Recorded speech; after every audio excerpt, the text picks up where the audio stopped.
Craig, Dunn obviously out tonight. What do you expect? What does Gunderson bring you on defense? Yeah, just a steady defenseman. We know what we're getting from him. Like, he's a simple first pass defenseman, defends well, smart player.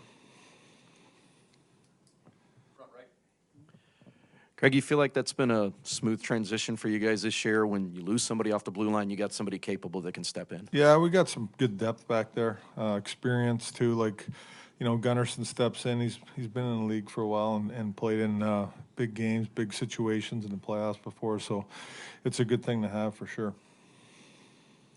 Front right, Scott. Do you have any update on Dunn's status? Yeah. Yeah, he's out of the he's home and he's just recovering. It's a day-to-day right now. That's where he's at. I mean, other than that, I really don't have much more information for you. Left side, second row.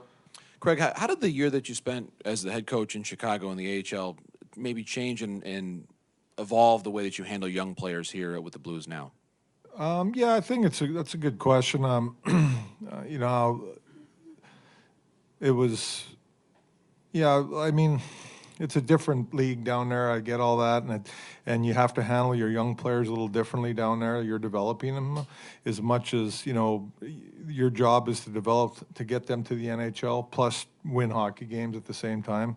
But I think that it was a good transition for me, being there and being with a lot of guys that are up here now playing.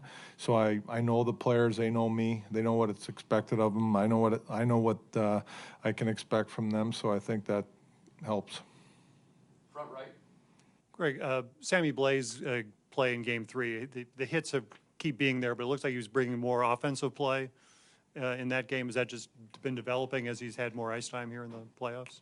Yeah, I think so. Confidence too, probably. But Sammy's good with the puck. He always has been. I had him down in Chicago, and I believe he scored 30 goals down there in his first year in the league. I mean, he's a good player.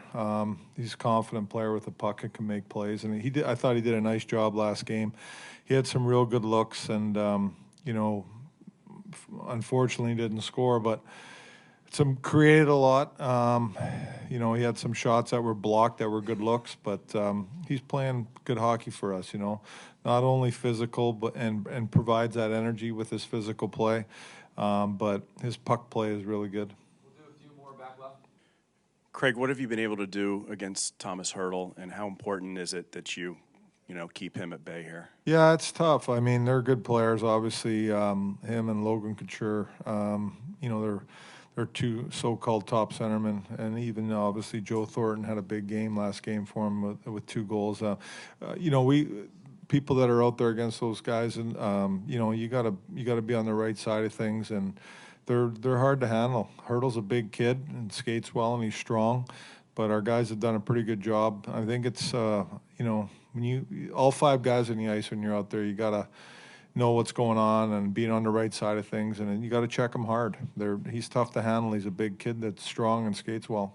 Right side, second row. What do you like about what your penalty kill has done against San Jose's power play? I think most of is winning draws and getting clears right away, and having a real good stand at our blue line.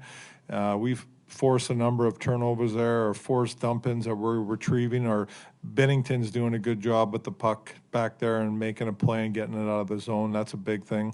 And then the other thing is, you got to do a good job in shooting lanes with Karlsson and Burns. That's the bottom line. They're shooters, and they're very good at it, and got to get in lanes and make sure that we're doing a good job at our net, boxing people out and getting sticks, because they shoot for a lot of rebounds and things like that.